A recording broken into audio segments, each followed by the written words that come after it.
जैसा कि आप लोग देख रहे हो, ये लेक और वेटलैंड्स में हम लोगों ने यहाँ पे अंतर भी दिया हुआ है, दे रखा है। So we can now talk about the India's wetlands.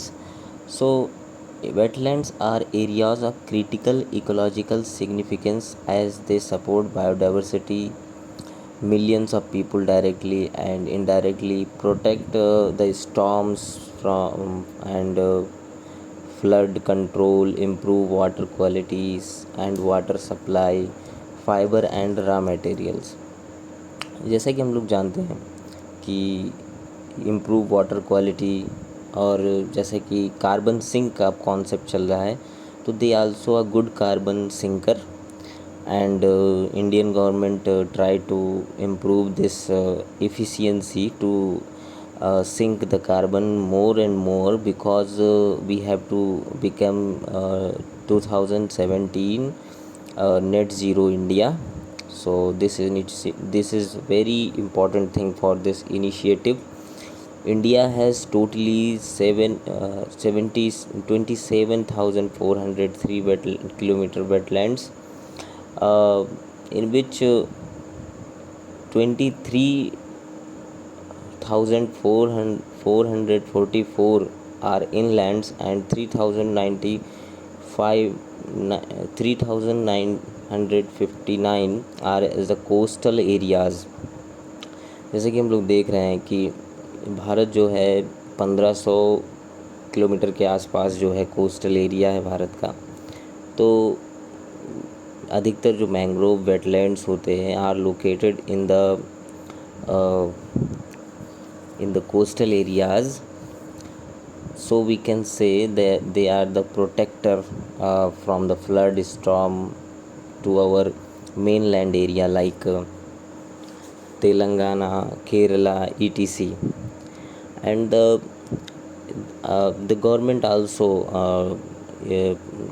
run a program to conserve wetlands like NWCP, National Wetland Conservation Program. NWCP was implemented in the year 1985-86। इस प्रोग्राम के अंतर्गत 115 wetlands have been identified the ministry which require to urgent conservation and interventions. जैसे कि हम लोग जानते हैं कि it is very important to conserve our wetlands and lakes, and इसी के लिए for this there are also a Montreux record, it is a record, Montreux record is a principal tool under the Ramsar convention. It is a register of wetland sites on the list of wetlands of international importance। जैसा कि हम लोग इस चीज़ का मैं आपको अर्थ बताऊं कि मॉन्ट्रिक्स रिकॉर्ड एक प्रिंसिपल टूल है रामसर साइट। जैसे कि रामसर कन्वेंशन आपने सुना होगा, ईरान के रामसर शहर से एक कन्वेंशन हुआ था, उसमें ये जो है कन्वेंशन आया था कि मॉन्ट्रिक्स रिकॉर्ड में जो वेटलैंड्स जो क्षतिग्रस्त है या विलुप्ति के कगार पे है, on the endangered are extinct, they have to conserve and they are listed in the Montreux record। Okay, जैसे कि हम लोग बात करें कि in the prospect of India there is a Chilka lake which was placed on the Montreux record in 1993, and Loktak Lake, which is located in the Manipur, is also in Montreux record, and Keoladem National Park, which is in Rajasthan, was also in Montreux record, but nowadays Chilka Lake was free from the Montreux record because it is recover from his bad condition। So now we can talk about estuary। Estuary is also a wetland in which जो नदी होता है और जो महासागर होता है, उन दोनों के बीच का जो क्षेत्र होता है, मान लीजिए कोई if we think that a river going to the sea and some reasons they divide into different parts, and the some small area which is wetland, the land which is wet in whole year, so it is also called estuary. The quality of estuary is it is a also a highly salinity area, because it is divided from the sea, and uh,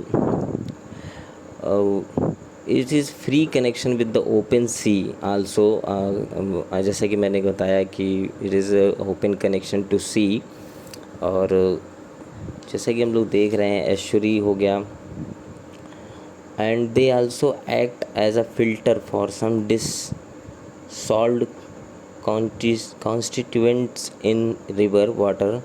These precipitate in the zone where river water meets sea water. ये भी बिल्कुल उसी तरह काम करता है कि किसी प्रकार का ज्वार भाटा या टाइडल जोन होता है, उससे बचाने के लिए जो है एश्योरी अच्छा काम करता है। एंड जैसे कि हम लोग बात करें कि benefit of the estuaries to the ecosystem, तो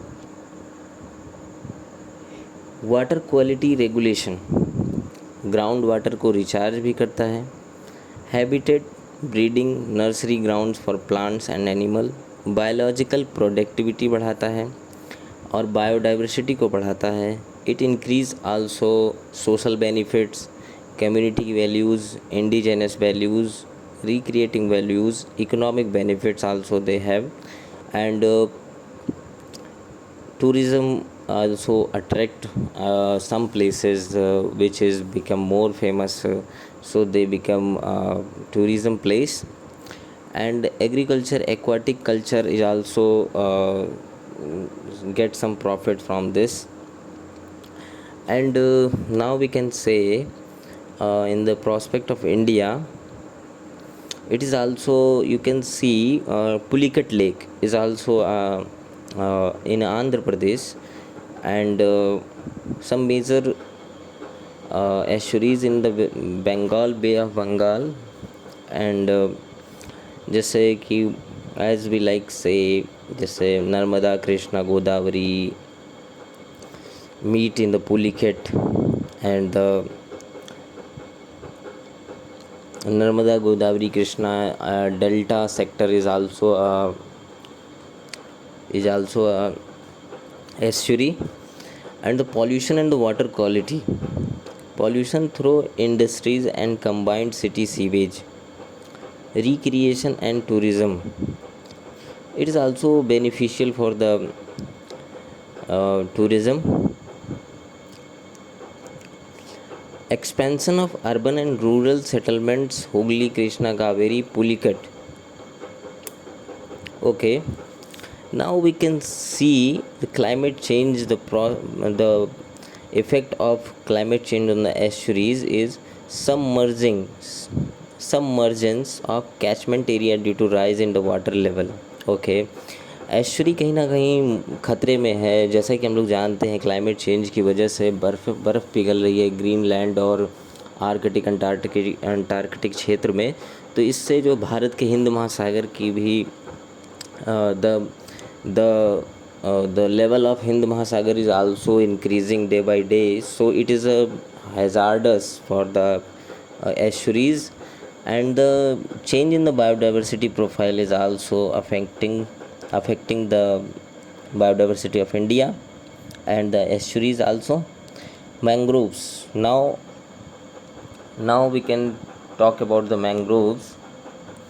As you see, mangroves is also important for our diversity and ecosystem and our coastal areas. As we see, mangroves are the characteristics littoral plant formation of the tropical and the subtropical sheltered coastline. Mangroves are trees and bushes growing below the high water level of spring tides, which exhibits remarkable capacity of salt water tolerance. जैसे कि हम लोग जानते हैं कि mangrove ऐसे plant होते हैं जिनके अंतर्गत जिनके अंतर्गत लवण जैसे कि हम लोग जानते हैं कि लवण is not good for the plant grow. Plant जो है विकसित नहीं होता है खनिज जब बहुत अधिक बढ़ जाता है, और ख़ासकर जो खारा पानी होता है। तो मैंग्रोव ऐसे पौधे होते हैं जिनकी जो जड़ें होती हैं, their roots are in the air, मतलब जड़ें हवा में निकली हुई होती हैं, ताकि वो जो है पानी जब भर जाता है जड़ के पास तो वो हवा से अपनी ऑक्सीजन ले सकें। अर्थात जड़ें जो है एक तरह से रोटेट होकर ऊपर आसमान की तरफ पहुंच जाती हैं। तो ये अपने आप को अडॉप्ट करने का सबसे बढ़िया तरीका है। It is the best way to adopt the trees in the mangrove places and the places which is full of salinity. अब character of the mangroves basically evergreen land plants होते हैं, और जो बैरियर होता है एक तरह से ये खाड़ी के लिए, डेल्टास के लिए, एस्चुरी के लिए, और barrier islands for also, island के लिए भी ये बैरियर होता है। ये जो है जो गाद होते हैं, सिल्ट होते हैं नदियों का, वो उनको रोकने के लिए ये बहुत ही महत्वपूर्ण होते हैं। जैसे नदियों में इम्पॉर्टेंट खनिज संसाधन ना बह जाएं, इसलिए भी ये ज़रूरी होते हैं। और ये भी एक तरह के बेहतर, it is also a good carbon sinker, and it also a quality to absorb fresh water from saline and brackish water. Brackish water में से फ्रेश वाटर को एब्जॉर्ब करने की इनके अंदर बहुत ही अधिक क्षमता होती है। और जैसे कि हम लोग जानते हैं ये भारत के बहुत सारे क्षेत्रों में पाए जाते हैं। To conserve the tidal areas, जैसे सुंदरबन डेल्टा है हमारा, और भितरकनिका उड़ीसा में, जैसा कि हम लोग जानते हैं, we know in the Bhitarkanika in Orissa there was a olive ridley turtle which is come on the surface on the desert to born his child, and after giving born to them, they come back in the sea. This is very awesome phenomena. जैसे कि मैं हिंदी में भी बता दूं कि कुछ कछुए होते हैं, वो एक स्पेशल सीज़न में भितरकनिका उड़ीसा के रेगिस्तान पर आते हैं और अपने बच्चों को जन्म देते हैं, और भारी संख्या में आते हैं तो अपने बच्चों को जन्म देते हैं। फिर उसके बाद वो वापस समुद्र में चले जाते हैं। It is a very very अद्वितीय, मतलब बहुत ही अद्वितीय दृश्य रहता है ये। And it is also at the Godavari Krishna deltaic region, and Andhra Pradesh Pulicat area is also mangrove area. So now today's role of the mangrove. आज के समय में मैंग्रोव का जो रोल है वो क्या है? Mangrove plant have specially roots such as prop roots. मैंने बताया आपको कि जो हवा में निकला रहता है, और ये जो है मृदा अपरदन को रोकता है। बहुत ही ज़रूरी है जो कि मृदा अपरदन रुकना, it's important for the India and other countries which is located in the coastal areas, and support numerous flora fauna and wild life. Mangroves में जैसे हम लोग जानते हैं कि दुनिया में बहुत सारी जगह जो है जैव विविधता पाई जाती है, but mangroves wetlands are very rich in the biodiversity. So इसी के साथ आज का सेशन ख़त्म। Thank you.